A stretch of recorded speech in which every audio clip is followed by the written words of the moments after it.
Welcome to the Analytics Engineering Podcast, featuring conversations with practitioners inventing the future of analytics engineering.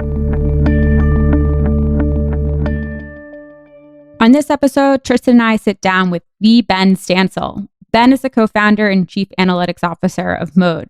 For those who don't already know, Mode is a data platform for exploratory data analysis, combining SQL, Python, and R in one place. I felt like this episode could have been twice as long, as Benn has so many hot takes on the industry. We talk about what the heck is the modern data stack anyways, the missing layer, metrics, and what qualities make for a great data analyst. Tristan, you've known Benn for a long time. What did you think about this episode? I was going to say, I've been having this conversation with Benn since, I can't remember, it was either 2014 or 2015. We first met in what I'm sure was many offices ago for Mode, and there were probably 25 people from Stitch and from Mode together. And Benn and I ended up hanging out, the two of us, kind of ignoring the rest of the room for like the next 90 minutes. We were very antisocial.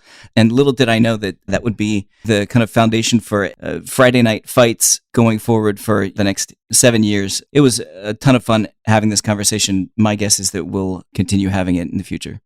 Yeah, for those who don't follow Benn on Twitter, he has a Friday fight that he picks with everyone. He's really not quite as mean as the fights suggest, but he also has a great Substack. But without further ado, let's get into it.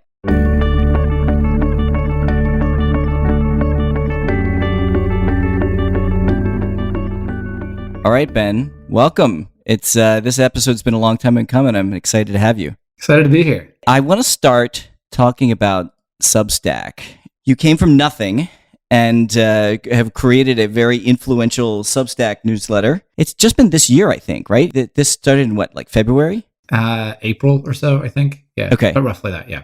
And you started talking about kind of random stuff like Instagram and baseball and different things. And now it is pretty solidly a data Substack, right? It is, with occasional rants on other things that aren't as related, like airplane windows and sports. But yeah, meetings. But for the most part, it is data. It's probably 3 out of 4 things are data related, I would say at this point. Got it. For anybody who is not currently subscribed to Benn Substack, this might not totally land, but maybe the takeaway here is just like go subscribe and go through the back catalog. But each post has a hot take and often controversial opinion, and they range from they're very structural arguments. The way that the current modern data stack works, the way that users interact with it, misconceptions that people have about what's good and bad. I'm curious. Well, I'm sure as we get into the episode, we'll talk about some of the details there, but I'm curious just at the outset, where do these thoughts come from? Do they occur to you at the rate that you publish them, or are you working through a multi-year long backlog? It's probably a bit of both. So the history of the Substack, I outlined this a little bit, I think, in kind of the post that was the first one that sort of moved away from talking about GameStop and more into the data world, is that back in the very early days of Mode, this is what I did. That Mode was a company that was started by 3 people, me, our CEO, and our technical co-founder, who was basically building the product. So on day one, Derek, our CEO, was out talking to investors and potential customers, and he's sort of a much better face of Mode in that sense than I am. And Josh was building the product. And so I didn't really have anything to do. Like, my background is as a data person, and I was like, well, I don't know what to do. Did the other 2 of them think about that before they asked you to start the company with them? Unclear. Okay, it's not clear what they were doing there. So I didn't have anything to do. And so I was an analyst with no data to analyze or anything. And so I started just writing for like the Mode blog. And we didn't do, partly because I didn't want to do it, we didn't do kind of the typical thought leadership. Here's the 5 things to be a great analyst or whatever. I just started writing the stuff that I was interested in, which the very first blog post on Mode's blog, and it's still there, is a post about Miley Cyrus and the VMAs. And it's like scraping data from YouTube and basically being like, why is this Miley Cyrus video really bad? And so we did that for a while, and it actually sort of worked. It worked in the sense that we had people interested in what we were doing, not because we were talking about the industry or the space or anything like that, but because they were just things that sort of resonated with people who were interested in data. And we kind of did that unintentionally. It wasn't really trying to do that, but it was just like, I'm going to entertain myself with this. Oh, wait, this kind of works. I stopped doing that probably a year into Mode, maybe 9 months. Like once we launched the product, we started having customers, startups happen, you do other jobs. I rotated through a number of different roles. And then now Mode has reached this sort of stage of maturity where there's people in those roles that are better at them than I am, that I never was the best marketer at Mode or the best analyst or the best product leader or any of those things, but you sort of fill the gaps that you need. And now we have people who are actually experts and experienced people in those positions. And so I am now back to where I kind of was or was 6 months ago on kind of day one of like, well, I don't have a job, but for very different reasons. And so we wanted to return a little bit to, I was interested in returning a little bit to those roots. And I think over the course of the 7 years or whatever that it's been, I've certainly developed a number of opinions about the space that I didn't have when Mode first got started. And so to some extent, it is like working through those opinions or thinking about stuff that I've thought for a few years.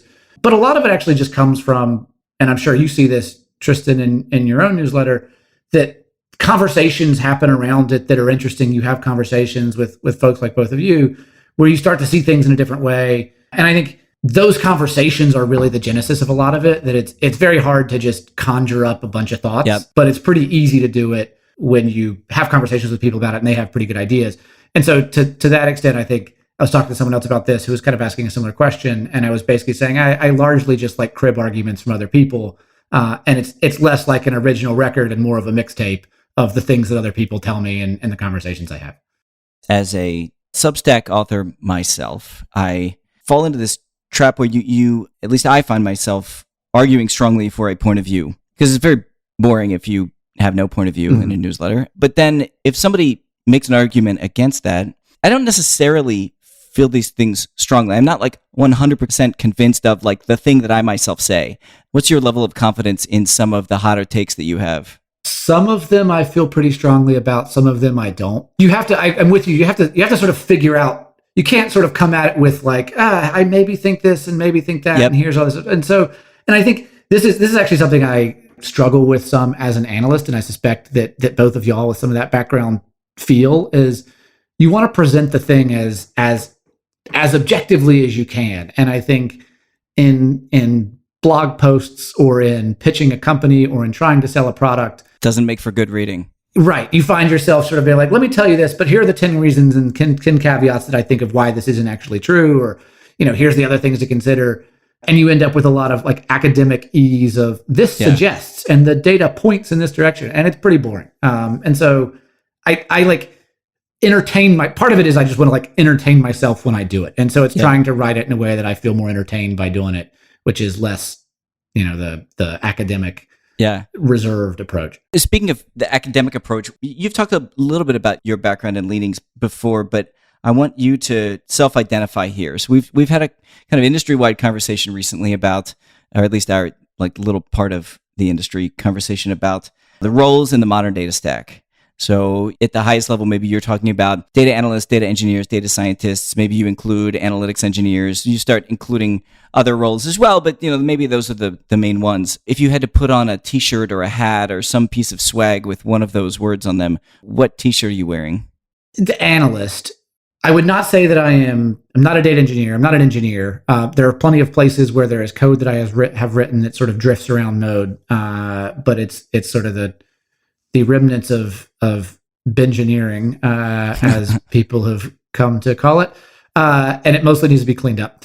I would not consider myself a data scientist in sort of the capital D data science sense, because you tell me to go build some model or some predictive thing and like I can Google it and copy some stuff off of Stack Overflow, but I'm not in the conversations of, here's how we do. I think that actually is the qualifications of a data scientist. Fair. But just I'm not. Just kidding. Yeah. I'm not like able to refine those models to any particular degree. If you're like trying to build a self-driving car company, please do not hire me. The things that I'm much more interested in are, and probably better at, certainly better at, I don't know if I'm good at, but I'm certainly better at than trying to build a self-driving car, is here's an ambiguous question, go try to figure it out. And try to figure it out with, what data do you have? Like, how good is this Miley Cyrus video? and I enjoy that. Like that's the kind of thing that I find fun. I think you do have to span different in the t-shirts you're describing. Like you sometimes have to do some data cleanup and stuff, and you have to scrape things, and you have to kind of do the sorts of things that, at least in a corporate sense, an analytics engineer might do, or you have to build a model a little bit that like a data scientist might. But for the most part, I would say I want to be in the what question are we trying to answer, what data might measure it, how might we get that, what does this data mean, what's the story that we want to tell about it, that kind of stuff. These delineations are permeable, certainly, but I'm with you. That's the shirt I wear too. Okay, I have one more question for you before I turn it over to Julia and we can talk about actual substantive stuff. The genesis of the Mode story is at Yammer. Mm-hmm. But your time at Yammer at the end of the day was not so long. You've now been at Mode, like 3 times as long as that original Yammer experience, something like that, right? It's like 4 or 5, but yeah. Okay, yeah. But it seems like some special things happen there. I'm curious if you can describe that environment and why good things came out of it on the data side. That also really raises the question again as to why Josh and Derek wanted me involved in any of this, which I was not at Yammer for that long. I think that team did a handful of things that had a pretty big impact on, I think, all of the folks who were there. Obviously, the 3 of us, but everybody else as well. So Yammer's history was it's a B2B SaaS product that tried to take. It basically was trying to copy Facebook. Like the product in some ways was literally a copy of Facebook, and apply that to a corporate setting. And so as part of that, it was, okay, what else can we learn from the way that consumer products are built? At that time, mobile gaming and Zynga and things like that were pretty big. And those were like some of the very early companies to do data-driven product development, for kind of a lack of a better term, sort of A/B testing, figuring out how people are using it. There was also a lot of this like consumerization of IT trend that Yammer was in some ways driving, that was oriented a lot around how many people are using the product, how sticky is the product, all that kind of stuff. That wasn't just let's do financial metrics and those sorts of things. And so Yammer invested a good bit in their data team, both from like data engineering and infrastructure to analysts. I think that at the time Yammer was acquired, it was about 400 people and 20 or so people on the data team, which isn't a crazy number now, but at that time was a pretty sizable data team for a company that size, especially for a B2B company. And so there were 2 things I think that were important, at least for me personally. And that one is it was exposure to what this space looks like, about the things that you can do as an analyst in a corporate setting. I had not been in that before. The other thing is that team mattered. It was a team that was elevated in the organization. To be on that team was to be like, I don't want to use the word cool because we were a bunch of data people, and so we certainly were not cool. But it was a team that was like very well respected. And so there was a certain like aura around the way that team approached things and the things that they did, that it wasn't a back office, okay, crunch numbers sort of team. It was, let's put these people in the rooms, let's have them help us make decisions. That for me personally, probably I was like, that's cool, I want to chase that. And so I think that in some ways it created some hubris on that team. I mean, it certainly created enough hubris in me to think like, I've been in Silicon Valley for a year and a half. Yeah, why not go start a company? But it also created like some sense of possibility and say, hey, like we can really, not just within the team, but also sort of more broadly, like this is the possibility of what data can be. These are the things that can happen if you have that same sort of executive support. And so I think a lot of it kind of came just from the platform on which we were working at Yammer, which is mostly credit, I think, to a couple of folks who were like the leaders of the team. 2 of the very early folks were Peter Fishman and Otis Anderson, who are folks that, if y'all don't know, you should follow them in various places. But I think they had a really big impact on that, and sort of were the ones who were originally kind of flag bearers for data and analytics at Yammer. So many good threads that we just covered in such a short period of time. We're going to go deeper in almost all of them. But so Ben, you're a man of many hats, as Tristan alluded to. You are a data luminary. You are a Substack extraordinaire, a Twitter fighter. One of the things that I'm curious to get your thoughts on, and this is a term that people kind of sling around, which is the modern data stack. It has this kind of like holy weight to it, as there's things that are modern and there are not. And I'm definitely guilty of using this word, as, you know, everyone should understand what's modern or not. What is your take on the modern data stack? Is there a definition or is it just marketing buzz? It's probably mostly marketing buzz. I think No. you can come up with it. There certainly is a new cohort of tools and things like that. I think in terms of what is and what isn't in the modern data stack is okay. You can come up with a sort of variety of different definitions. I think some of them are tools that follow the philosophies that I think Fishtown and DBT have pioneered. I think a lot of the stuff, like Tristan, your early kind of this is what DBT believes post, I think has been very influential in this. I said this as a joke to answering this question a couple months ago, but I think I actually kind of like it as an answer more than I thought, which was the modern data stack is data tools that were launched on Product Hunt. And I actually kind of think that's not a bad answer because it says two things. It's one, like roughly the timeline in which they were launched, and two, kind of the audience that they were meant for. That if a tool came out of Snowflake is potentially the exception to this, though Snowflake is a little bit older. But if a tool came out of like, let's immediately sell this to the Fortune 100, it's going to be like a very IT focused sort of thing. I think a lot of people would be like, is that part of the modern data stack? I don't know. The kind of tools that you go to the website and you have to spend 20 minutes being like, what in the world is this product? Mm-hmm. And I think there is this sense of like the modern data stack are the tools that are a little bit more immediately understandable. They're tools that fit into kind of the philosophies of the way that kind of Silicon Valley thinks about tool development and software development these days. And in some ways, again, the shorthand for that to me is like, that's kind of the stuff that people put on Product Hunt. So that's my sort of best answer. So your litmus test is almost, does this resonate with the user, meaning the analyst versus IT? Is this immediately consumable? Can I appreciate what is being marketed to me? Yeah, and I think part of that is a reflection of the thing again that Tristan wrote a while back of those are the things that resonate to folks, whereas I have this monolithic, complicated thing that you have to read these 4 white papers to understand doesn't resonate with that crowd, and oftentimes doesn't fit into the kind of philosophy that y'all have laid out, which I think has been, as much as anything, the guiding philosophy for where all of this stuff is going or has been going. Yeah, I definitely use the term as if others just can immediately distinguish between modern and not. I think for me, it has more to do with, are you cloud-based and are you composable? So there's like an ecosystem in the modern data stack where you have these little puzzle pieces that can fit together nicely. And it's a shared experience at the end of the day between or amongst a bunch of different choices that you can make within the stack. I don't know, Tristan, if you've thought any about what is modern in your mind. What is modern? What is stack? What is English? What are these words? I think that maybe one of the most interesting questions going on right now is the composable thing that you just said, because you could look at the entire history of data as one that was largely controlled by a reasonably small set of vendors. And then there was this profusion of tooling that happened in the wake of Amazon Redshift, and all of a sudden VC funding and SQL interfaces open up a lot of innovation.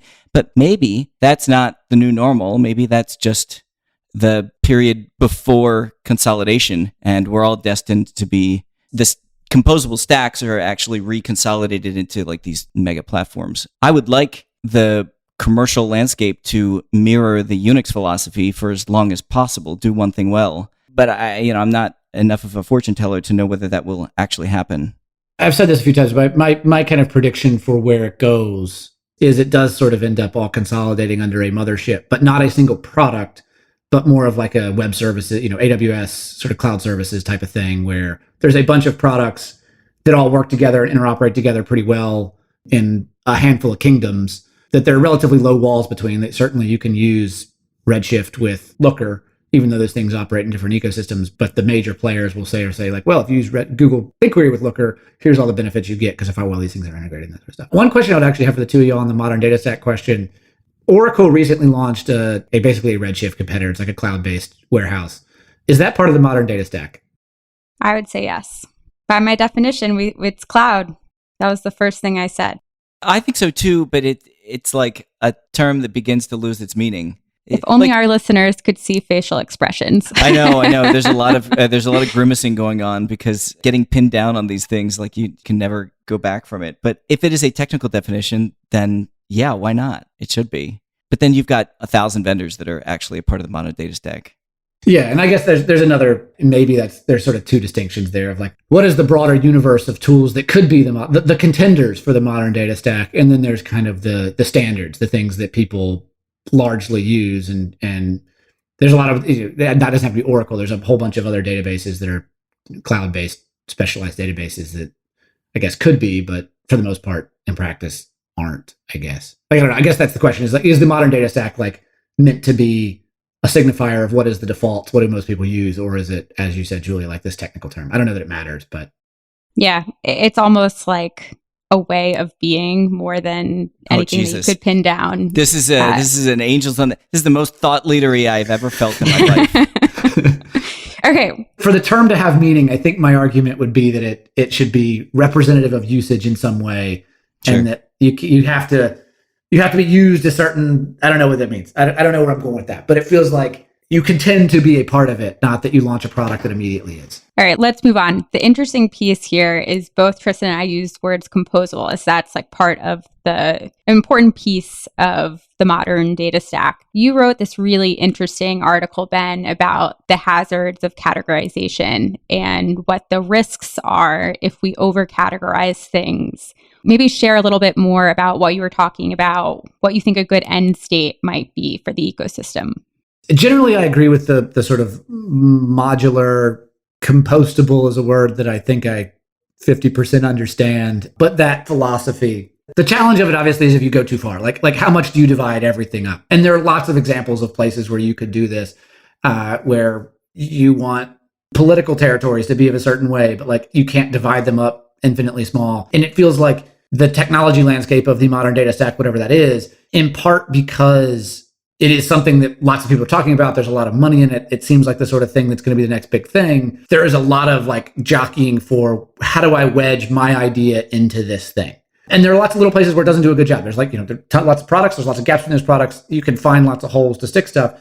And it feels like that's a little bit of the position we're in where we try to look for new places where there's, here's a thing to sand down. Let's stick a product in it.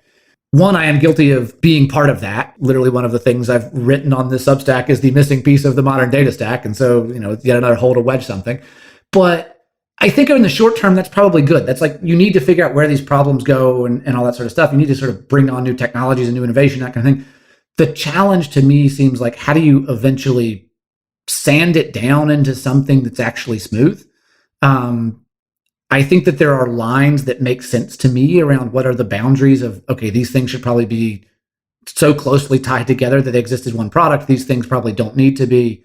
I'm sure there's lots of ways to dispute that, but I think you end up with a really bad experience if you fragment it too much, because everybody's just trying to solve their one little tiny part of the sort of assembly line, and nobody's thinking about the bigger picture of what this thing is supposed to be producing. And so I don't like, there's lots of questions about how that all shakes out. And I think that's one of the reasons why consolidation to some degree seems inevitable, because even if the experience is bad or was better, these things all probably can't be standalone businesses. Like at some point, the economics are going to become a factor of this too. But I think that we have to sort of have some sense of where this whole thing is supposed to go. And each of us is some cog in this bigger machine. What is that machine supposed to do? And we can't just say, well, we're going to solve our problem and hand it off to the next one and hope that they do a good job of it. And the final experience of using it cohesively is all nice and neat. Like it won't be. It'll be a reflection of the product we ship is a reflection of the org charts that we have. And in our case, our org charts are a bunch of different companies. To extend my Unix analogy before, it is notable that the Unix philosophy came up from an environment where all of these little programs were not companies. They were little source code repositories that were maintained by one or a few contributors, and they were largely open source or maybe all open source. It gets a lot more complicated when everybody is commercial, or at least the majority of these players are commercial, because there's less of an incentive. I mean, the only reason why this works for Unix or Linux is that there's this common interface, which all of these products interact. It's that they're all command line focused. They all exchange data via pipes and text, and it all just naturally works together. But that was the point I was trying to make in my response to you, and I couldn't actually tell if you agreed or disagreed, and that we actually are missing technical interfaces between these different products, and so they feel disjointed.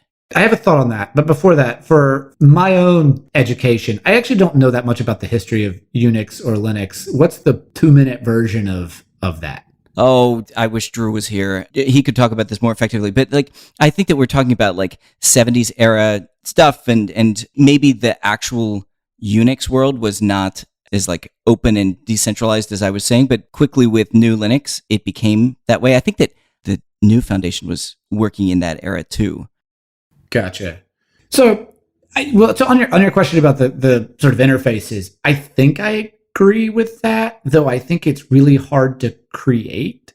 So in response to some people, I think to probably the post you were alluding to, Julia, about sort of this fragmentation thing, there were some people who were like, yeah, what we need is this sort of open standard for everybody to communicate on, and kind of a protocol-ish type of thing. And I use the word protocol without really knowing what the technical definition of it is. And I'm sure there's plenty of people who will tell me what is and isn't protocol. But some idea that there is like a central bus of information that we can all just plug into, and it's like the backbone of the whole thing, and we just communicate neatly on it. I think that is sort of possible. And the most recent thing I talked about was basically DBT actually serving as good of a candidate for this as anything. The thing that I don't really believe in, for the reasons you alluded to, Tristan, is some idea, some possibility of the commercial players getting together and saying, all right, let's all now agree to this standard. That's a now open standard for everybody to ride along. And like, there is a consortium of people who matter who say this is what to do. Like, we may get to that point where, and it may be DBT that does it, that says, hey, everybody's using this thing. We are kind of this integration point. We want to open this up and make it a little more standardized, and enough stuff's all attached to it that starts to shake out. But it seems really hard to, even if everybody's like, yeah, we want an open standard, you've got a bunch of players with a whole bunch of money who have different opinions about this, and nobody's going to really come together on that unless something sort of forces those people to, I was going to use the word coalesce, but that feels a little on the nose here. So, DBT like very well could do that sort of thing. But I don't see it being, let's get Snowflake together with Tableau and with Google and with Amazon and Microsoft and be like, all have some secret meeting where we agree to it. If nothing else, SQL itself is a pretty good example of how that's hard, that there is an open standard to some extent in the data world. It's SQL, and every vendor's like, yeah, but I can do it a little bit better, and starts to step away from that standard and introduce their own stuff. Well, I think it's demand driven, right? If the customers want these integrations, that's going to be the forcing function to get the smoothness between the composable components of the stack, and not to be like too Darwinian about it. But we see it a lot. Like, I think companies think it is good to be aligned with DBT because it's good for their business. Are they doing it necessarily because they believe in the open ecosystem, or do they think that, there's an opportunity to build nice interactions with a standard that people are already using, and it will be good for their company? I actually think that it will just play out a little bit in time naturally based on demand, and the customers will be more of a forcing function of where the handoffs need to be. Yeah, I think that's true. And if nothing else, again, from just the sort of economics of the process, where if you have too small of a wedge or something, or you can easily be squeezed out by some other vendor, then it's hard to build a viable business there. The one place where I might disagree a little bit on that, though, is customers, I think, will push for integrations. I don't know that that's necessarily where we want to land, though. That integrations are still some level of friction, and there are places where integration there are places where it feels like integration is sort of a local maxima, where it's like, yeah, this is better than these things never talking to each other, but in practice it should be the same product, or it works better. Like ETL and reverse ETL may be an example of this. I haven't really thought about this at all, but like, should ETL and reverse ETL be the same thing? They kind of should. Like, they could integrate, like they used to be. Yeah, and Census and Fivetran could integrate, and maybe that makes sense, and that's probably better than Census and Fivetran never talking to each other. But it seems maybe weird that those things aren't just the same. They're pipes connecting from a bunch of point A's to a bunch of point B's, or really from a bunch of point A's into a database, and then like back again. Why is that not one thing? What do we get from that being one thing? I don't know. I don't know that's necessarily where I would draw sort of the boundaries, but I think there are places where integrations will be the kind of quick solution in places where eventually, again, we all get absorbed by some mothership that says, all right, this is one product. I get maybe the other problem with that, to ramble a little bit, is when people get absorbed by the Google and Amazon motherships, they don't necessarily seem to do a great job of sanding down the products into good experiences. So maybe that's not a good outcome.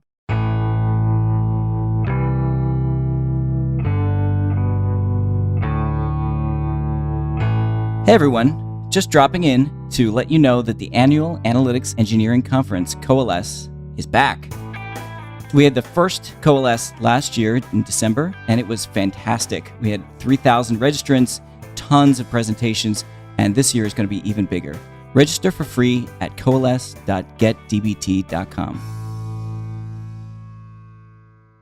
One thing I wanted to touch on is, yes, there seems to be these like tiny little pockets where you see new categories being built, and time will tell how those opportunities evolve. But you seem to have strong beliefs about the metrics layer, and there's a noticeable gap there in the stack where it should be separated from BI. And I'm curious to get your take here, because we've had some episodes. That was our first episode actually on the podcast talking about the metrics layer, which was a fascinating episode. But what does this mean for the Viz layer, the BI layer? How does that have to evolve if we have an independent or discrete metrics layer? I don't think it has to, but I think this is a place where integration, again, like basically what I was saying, like integration could be better, but there is sort of a better solution. So to me, the point of a metrics layer is basically to say this is effectively governance, that transformation and data modeling is effectively governance in the sense of like defining what data means and making sure it's consistently reported on and things like that, not governance in the who has access to what. That's sort of a different thing. But it's effectively governance of saying, okay, all of our metrics say the same thing. When I go look at ARR and you look at ARR, we see the same stuff. If we compute it by month or by customer or whatever, we are getting reliable things. In terms of kind of the natural boundaries of where something should live, that to me makes a lot more sense in a layer that looks like DBT or adjacent to DBT than it does in a BI tool, because then that part of governance is only consumable by the BI tool. So you end up splitting, say you have DBT and a tool like Looker, you end up splitting your governance half between DBT and then half between Looker. And if some other application of data wants to use the thing that is governed in Looker, like you don't really have a clean path to get there.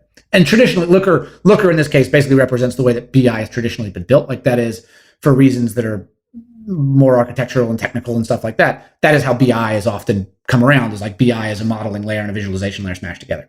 I think because we have gotten to a point where we have the technology to be able to pull out the modeling layer, and I think soon the metrics layer, and certainly there are companies that believe that leaves the BI layer as just kind of a drag and drop visual thing. You could continue to do that, and then you could have kind of an analytics layer and a data science and those sorts of things and all of the consumption pieces as other tools. To me, what essentially happens though is you just cut the stack differently, where rather than cutting it where there is modeling and BI on one part and sort of data science that's talking to the granular data in the database on the other side, you have modeling as half of it, and then everything from dashboarding and BI down to advanced analytics and data science all living in one place. And there's, to me, the reason you combine those things, and this is, like, we're not shy about this, this is more or less what we want Mode to be. The reason you combine those things is there is a very thin and fuzzy line between what is a BI and what is BI, what is a dashboard, what is a report, what is data science, what is ad hoc analysis. All of those things are kind of the same, and they get jumbled up in a way that it doesn't make sense for a consumer of data to be like, oh, this answer lives in BI and this answer lives in my data science tool. It's like, you're all just trying to make sense of data. In some cases, it's with interfaces that make sense for people who want to use drag and drop. In some cases, it's interfaces that people want to write code. In some cases, people want to mix it. In some cases, you start in one and you move to the other. And so if those things all work together in a way that's more like fluid than just integrations between products, I think you're able to answer questions much more quickly. And if the governance lives in another place, you're able to answer those questions much more reliably. One of the things that I worry that those of us who make products do when we get together is we think about everything from a product lens, which you realize that, I mean, these are important questions and need to be figured out. But what I sometimes realize is that our beliefs about how products will come together actually flow from often unstated underlying assumptions about how people will be using these products, maybe not even in a year, but in 10 years. You've said some stuff about the like self-service. What does self-service look like? What does it even mean? I'm curious if underneath a lot of the thoughts you have around the technology ecosystem is an unstated assumption about how people will use this stuff in 10 years. Like, okay, so I'll tell you, I'm a data maximalist. I believe that everybody who works in an office is going to need to be just a hell of a lot more sophisticated when it comes to data than we are today, because I think it's the core of what we are all doing when we are sitting at desks doing stuff. Do you share that perspective, or you land somewhere in the middle? I think I land somewhere in the middle, though I'm not sure. I think my perspective, like 10 years, what does data mean to companies? I think it is everywhere.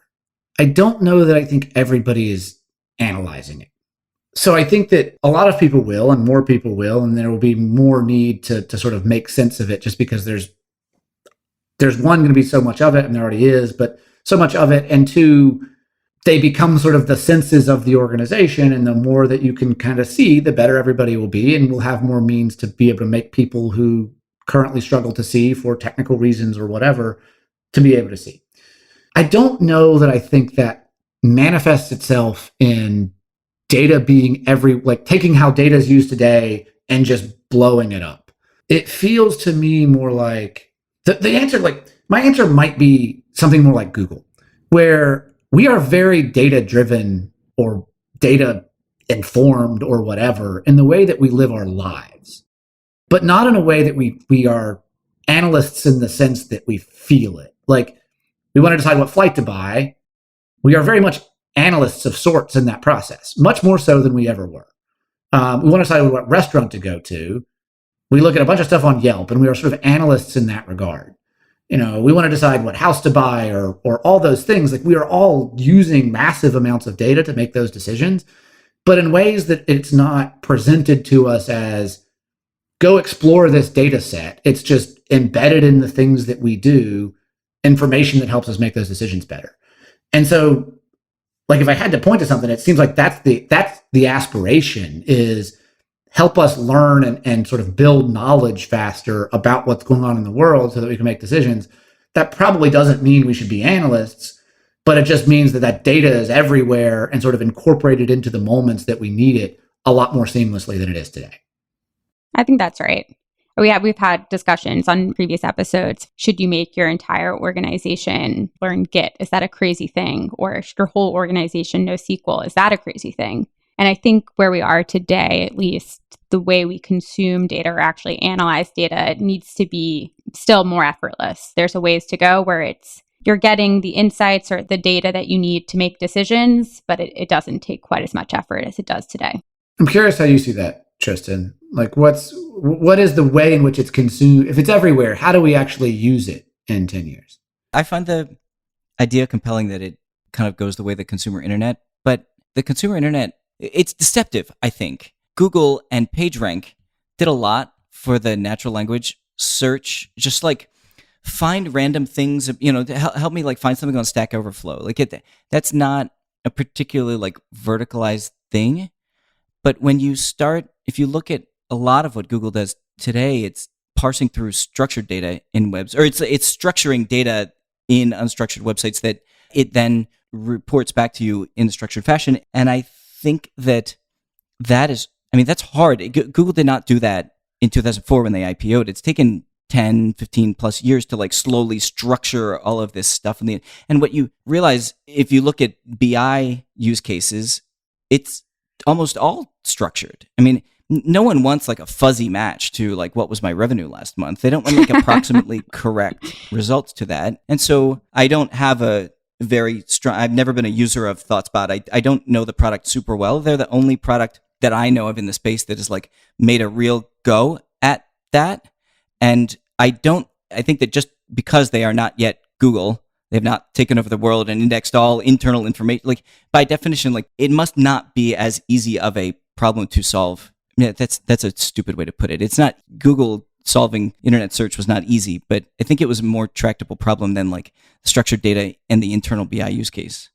There's a bunch of interesting stuff in that to me. On one hand, I'm kind of with you on ThoughtSpot, and I think there is a fundamental challenge with ThoughtSpot or anything that is the Google version. The Google version of, let me give you a kind of unstructured query that returns structured information that is very specific. Like, what is our ARR for last month? To be able to express that in the way that you actually want to express it, that requires a lot of expression, because there's a lot of questions of what month, on what time zone, do we include this sort of ARR, this sort of ARR? Like, in order to be able to do that, you almost need an expressive language to actually ask the question in a way where I think just how many people signed up every day for the last year is an almost unanswerable question without a lot more details. And I don't know that you can get quite. That's why every data analyst is trained to ask like 18 follow-up questions before they write a single line of code. Yeah. And so I don't know, like, how do you build a system that it's basically like, it is lossy. You can't take the information that I just asked you and turn that into the correct answer. You need more information from me to actually give that. You can kind of make some inferences, but you may get it wrong. And as you said, like, this is probably what you want for your board deck is like not really a feasible solution. The thing that I think may be some way to sort of square that, to me anyway, and I haven't given this a whole lot of thought, is, and if this shows up in some future post, then thank you for the remix material, is what's the layer above that is, okay, how do we present information to people, not necessarily because they like queried it in a natural language way, but because they're a finance person and they just need like the kind of information that you would get as you're shopping for a house on Zillow. Like, what is the analogy to that is less about you asked for a specific thing and I'm going to have to figure out what that is, but more of, you didn't ask for anything, but I have some relevant information for you that may help you as you're making that decision, that is probably good enough. That if I'm trying to make a decision about which leads do I go after as a sales rep, I don't need a very specific question for that. I kind of just want to see, oh yeah, these leads do a little bit better than these leads, and this category does better than this, and that's probably good enough for me to make a decision. Like, I don't look at Kayak and be like, yeah, these prices are different, but let me figure out what the different prices are to Ubers to the airport if I fly out of JFK versus LaGuardia. I need to compute that. Like, all those details are things that could matter, but they don't really. Like, really, I just want, it gives me enough directional stuff to make a decision. And it's possible to me that you could do something like that with data, where it's less about turning a very structured question into a very structured answer, but more of giving you more context as you're making the decision that may not be the exact context you think you need, but is enough to make you much smarter as you're making that choice. Users that purchase this also might want to purchase this. Yeah, I mean, it's that kind of thing. That's obviously like a different sort of example, but exactly, like, if I look at Spotify, it's going to recommend to me a bunch of stuff. I don't need to know all the details about it or want to tweak it or want to have a specific question. Like, because I like this, and this, show me something. It's just like, show me the next Justin Bieber album. It's an easy algorithm. I wanted to get to this question before we run out of time. We have a lot of good content in here. But you self-identify as an analyst, and you've written a lot about what makes an exceptional analyst. And it's in your books, it's not how technical you are. Give us the nugget, the Bengineering response on what makes a great analyst. Not to be a Bengineer. Like, this is the hard part about this. Are analysts technical? My answer is they shouldn't be. And then people are like, what are they instead? And I come up with just a bunch of like word salad that doesn't make any sense. It's this kind of, you have a fuzzy problem and you can turn it into something that actually you basically turn fuzzy business problems into things that you can actually answer. It's like, how do you problem solve? It's kind of, I've always viewed it as a detective of sorts, which I don't know anything about short of watching movies and stuff. But like, I imagine what makes good detectives isn't their technical forensic ability, though I'm sure that helps. It's more, you walk into a crime scene and you kind of see the things that are out of place, and you see this thing that's out of place and that thing out of place, and you're able to figure out, like, to deduce from those two things, oh wait, if that happened, this happened, what might have happened here? If this is the thing that happened, then what are other implications of that I might be able to go find? And so, like, in data, you have a question, you need to kind of figure out what are the clues that might point you in one direction or another. If you see something that looks out of place, do you notice it? Do you understand what the implications are? Like, what other things might be out of place because this is out of place? Can you go find those things? Can you sort of build little stories in your head to be like, all right, if this is like this, then maybe it's one of these three things. If it's one of that, if it's this other thing, then I need to go look at this problem. If it's this problem, I need to go look at this. Like, how do you sort of come up with theories in your head and sort of test them with indirect ways of measuring them? And I don't know what that is. I don't know what that skill is. It's kind of like, I'd call it curiosity. That to me is what you're describing. yeah, it's like you have to be curious enough to look, and then you have to be observant enough to see it, and then you have to be like analytical enough to connect the dots. You wrote about how you only were fortunate enough to get a job as an analyst because you had a connection. People overlooked your background because it wasn't technical, but really that's the complete wrong measure or the wrong standard to measure people in the industry. And I think that's really right. It just reminded me a lot about an article that we won't have time to go into now that Martine actually wrote about state school versus non-state schools and how it's almost just like a recruiting shortcut to ask if someone's technical, but that's not actually the goal you want in finding really great analysts. So we're almost out of time, and we asked this of all our guests, but looking 10 years out, what do you hope to be true for the data industry? I hope that we basically spend a lot more time on the detective work and a lot less time searching for clues. The thing that I think makes data valuable is you have it when you need it. You don't have to go fishing for it in a bunch of haystacks. And your job as whoever it is that's using it, whether or not it's a person in sales who's trying to make a decision about who to go talk to, or whether or not it's a marketer trying to figure out what campaigns to run, or whether or not it's a CEO trying to figure out, what company to acquire next. It's weighing those decisions it's being able to weigh those decisions and like, what are the implications of this? If I'm a CEO, should I start a team, build a sales team in Europe? There's a lot of things that go into making that decision. Part of it is collecting a bunch of data and like being like, what kind of view do we have into this market? And I think that's not, we spend too much time today on that. We spend too much time on like the collection and the figuring out like all of the inputs to that, and too little time on, all right, we have all this information. What decision do we make about whether or not this sales team should be in Europe or whether or not it should be in Asia or whatever? And I would rather us be able to spend all of our time on trying to reason our way through those problems and talk about what we do instead of, okay, what data do we have? How do we get there? That kind of stuff. And so I think there's a small version of this, which is you have an executive dashboard in an exec meeting or whatever. How much time do you spend debating, is this number right? Or why is this number what it is? And what changed and what's underneath it versus what do we do about it?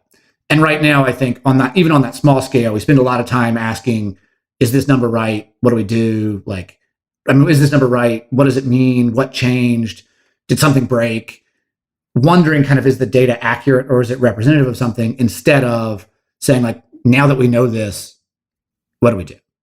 And there are small decisions, there are big decisions, there's decisions all the way from do we sort of company changing decisions of, do we launch new products and stuff like that, down to the small minute decisions of who do I as a BDR call next on my list of 200 people. But the more we can think about what action we're going to take instead of what does this data mean, I think is the ambition to me. Ben, it's been fun. Where can people find you? So there's a Substack that is ben.substack.com. There's a Twitter that is @BennStancil. That's most of the things. And all Ben with 2 N's, right? All Ben with 2 N's. That's correct. All right. Thanks. It's been a lot of fun. Thanks for having me.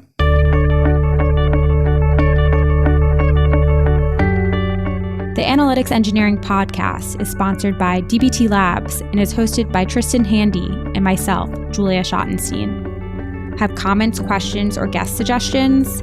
Email us at podcast@dbtlabs.com. Our producers are Jeff Fox and David Krevitt. If you enjoy the show, please drop a review or share it with a friend. Thanks for listening.